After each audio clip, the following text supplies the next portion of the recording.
Greta Garbo, the enigmatic Swedish actress of Hollywood's golden age, was known for her beauty, talent, and most notably her reclusive nature.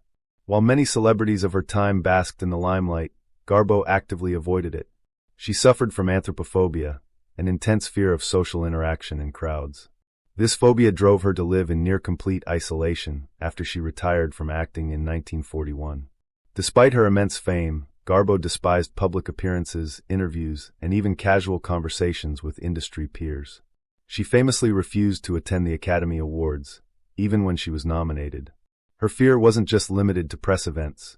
She would go to great lengths to avoid fans, often disguising herself in dark glasses and hats when walking the streets of New York. Her intense desire for solitude became legendary. Garbo's fear of crowds wasn't just a preference for privacy. It was a deep-rooted phobia that controlled her life. Even in her later years, she rarely let anyone into her world, making her one of Hollywood's most mysterious figures. While her fear may have kept her distant, it only added to the allure of the woman who famously said, "I want to be alone." Bela Lugosi, the legendary actor who immortalized Dracula on the silver screen, had a chilling fear that seemed straight out of one of his horror films, taphophobia, the fear of being buried alive. This phobia was not uncommon in the 19th and early 20th centuries when premature burials were a real concern. However, for Lugosi, it became an obsession. Despite portraying the undead Count Dracula with eerie confidence, Lugosi was deeply disturbed by the idea of waking up inside a coffin, trapped beneath the earth. He reportedly spoke about this fear to friends and colleagues, often expressing his anxiety about the possibility of a misdiagnosed death. Some accounts suggest that he even considered special arrangements to ensure he wouldn't be buried too soon. Ironically, in a twist of fate that felt scripted for one of his horror movies, Lugosi was buried in his iconic Dracula cape after his death in 1956. Though it was a decision made by his family rather than himself, it only added to the haunting legacy of the man who brought vampires to life. In the end, his greatest fear was laid to rest, along with him. Katharine Hepburn, the fiercely independent and trailblazing actress of Hollywood's golden age, was known for her commanding presence on screen. However, behind her strong-willed persona, she harbored a deep-rooted fear, aquaphobia, an intense fear of water. This phobia was particularly ironic, considering she often played strong, adventurous women who showed no fear in the face of danger. Hepburn's fear stemmed from a traumatic childhood experience. As a young girl, she nearly drowned while swimming, an incident that left a lasting impression on her. Though she was determined never to let fear control her, her anxiety around deep water remained. Even when filming movies with water scenes, she was known to be visibly uneasy, though she masked it with her signature confidence. Her phobia didn't stop her from taking on daring roles, including the classic film The African Queen, 1951, where she spent extensive time on a boat. However, off-screen, she was extremely cautious around large bodies of water and rarely engaged in swimming. Despite her fear, Hepburn's legacy is one of strength, resilience, and unwavering determination, proving that even the strongest among us have their hidden fears. Clark Gable, the Hollywood icon best known for Gone with the Wind, was the epitome of charm and masculinity on screen. But beneath his tough guy image, he harbored a deep fear that haunted him throughout his life, aviophobia, the fear of flying. Unlike many of his fellow Golden Age stars who traveled by plane without hesitation, Gable avoided it whenever possible. His fear intensified during World War II, when he served as an aerial gunner in the U.S. Army Air Forces. While he bravely participated in dangerous bombing missions, those experiences left him deeply shaken. The turbulence, combat, and near-death encounters only reinforced his terror. After the war, Gable rarely flew, preferring trains or cars for long-distance travel. His phobia was so severe that he even turned down film roles that required extensive air travel. Studios had to make special arrangements to accommodate his fear, ensuring that locations were accessible by land. Despite his larger-than-life persona, this fear revealed a more vulnerable side of the legendary actor. Even the king of Hollywood had his demons, ones he could never fully escape, no matter how fast he drove. Joan Crawford, one of the most glamorous and disciplined actresses of Hollywood's golden age, had a deep-seated fear of dirt and contamination, known as mysophobia. While she was admired for her elegance and perfectionism, her obsession with cleanliness bordered on extreme paranoia. Crawford's fear manifested in strict personal hygiene routines and an almost obsessive need for cleanliness in her home. She reportedly took multiple baths a day, compulsively washed her hands, and insisted that her children and staff maintain an almost sterile environment. Her home was meticulously cleaned, with floors polished to perfection and furniture free of even the slightest dust. This phobia also extended to her interactions with others. She was known to be wary of shaking hands and would sometimes refuse physical contact if she felt someone wasn't clean enough. On film sets, she was meticulous about hygiene, often bringing her own utensils and demanding pristine dressing rooms. While some viewed her obsession as eccentric, it was a genuine fear that controlled many aspects of her life. Despite this, Crawford maintained her reputation as a Hollywood powerhouse, proving that even those who seemed untouchable had fears they couldn't escape. Alfred Hitchcock, the master of suspense, was famous for directing some of the most chilling thrillers in Hollywood history. However, despite his ability to terrify audiences, he himself was haunted by a lifelong fear, copophobia, the fear of police. This unusual phobia stemmed from a childhood trauma that left an indelible mark on his psyche. As a young boy, Hitchcock's father played a cruel prank on him. He sent him to a police station with a note instructing the officers to lock him in a cell for a few minutes as punishment for minor misbehavior. The experience terrified him, and from that moment on, he developed an intense fear of law enforcement. Even as an adult, he avoided direct interactions with police officers whenever possible.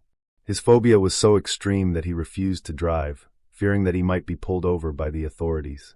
This fear also made its way into his films. Many of his movies, including Psycho, Vertigo, and North by Northwest, feature protagonists who are wrongly accused and pursued by law enforcement. Hitchcock may have been the master of fear on screen, but in real life, the mere sight of a policeman was enough to send a chill down his spine. Orson Welles, the brilliant mind behind Citizen Kane, was a man of many talents, but also many fears. Among his deepest anxieties was geraskophobia, the fear of aging, combined with athazagoraphobia, the fear of being forgotten. As a filmmaker, actor, and writer, Welles was obsessed with leaving behind a lasting legacy, yet he constantly battled the fear that time would erase his impact. His fear of aging was evident in his later years. Welles, once a charismatic and commanding presence, grew increasingly self-conscious about his appearance. He struggled with significant weight gain and often avoided public appearances unless absolutely necessary. His reluctance to acknowledge the passage of time mirrored the themes in Citizen Kane, a film about power, loss, and the inevitability of decline. But more than aging itself, Welles feared obscurity. Despite his early success, he spent much of his later career struggling to find funding for his ambitious projects. Hollywood, which once hailed him as a genius, seemed to forget him.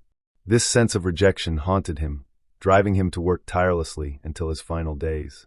Though he may have feared being forgotten, his legacy remains immortal in cinema history. W.C. Fields, the legendary comedian known for his sharp wit and love of alcohol, had a peculiar and well-documented fear, pedophobia, the fear of children. Unlike most Hollywood stars who embraced a family-friendly image, Fields openly despised being around kids, often avoiding them at all costs.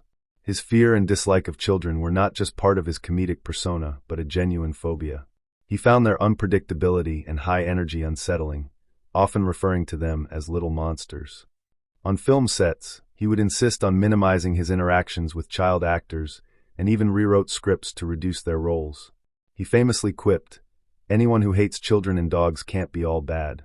While meant as a joke, it reflected his true discomfort. Fields' aversion to children extended into his personal life. He never had children of his own and kept a tight circle of adult friends. Some speculate that his troubled childhood, marked by a strict father and early struggles, contributed to this fear. Despite his pedophobia, Fields remained one of Hollywood's most beloved comedic figures, proving that even the funniest people have fears they can't laugh away. Fred Astaire, the legendary dancer who seemed to glide effortlessly across the screen, had a surprising fear, basophobia, the fear of falling. Known for his flawless footwork and gravity-defying performances, Astaire was a perfectionist who constantly feared losing his balance or making a misstep, both on and off the dance floor. Despite his seemingly effortless grace, Astaire was deeply anxious about falling during performances. He rehearsed obsessively, often practicing routines for hours until they were second nature. His fear wasn't just about embarrassment, it was about control. He believed that one wrong step could shatter the illusion of perfection he had worked so hard to create. This phobia drove him to demand multiple takes during film shoots, ensuring every move was as precise as possible. Even outside of dancing, Astaire was cautious. He avoided risky activities and preferred structured, controlled environments where he felt secure. Ironically, his fear of falling is what made him such a meticulous performer, pushing him to achieve levels of perfection few dancers ever reached. Though he feared falling, he never let it stop him from soaring to legendary heights in Hollywood history. Mae West, the bold and seductive Hollywood star who revolutionized female power on screen, had an unexpected fear, nyctophobia, the fear of darkness. Despite her confident and fearless public image, she reportedly felt uneasy when left alone in the dark. West's fear likely stemmed from childhood experiences, though she rarely spoke about it publicly. She was known to sleep with multiple lights on, refusing to stay in completely dark rooms. Even in hotel suites, she would request additional lighting or keep the television on to avoid total darkness. This phobia extended to her personal lifestyle. West famously surrounded herself with opulence, preferring bright, lavish settings filled with gold, mirrors, and chandeliers. Darkness symbolized the unknown, and for a woman who thrived on control, the thought of being left in the shadows was unsettling. Despite her fear, Mae West never let anything, daylight or darkness, dim her shine. She remained a larger-than-life figure, always stepping into the spotlight with her signature wit and charm. If she feared the dark, she certainly made sure the world only saw her bathed in light. Errol Flynn, the swashbuckling star known for his daring action roles and devil-may-care attitude, had a surprising hidden fear, nossophobia, the fear of illness. Despite his reputation as a fearless adventurer both on and off screen, Flynn was deeply anxious about getting sick, especially as he aged. Flynn's fear of disease was likely fueled by his hard-living lifestyle.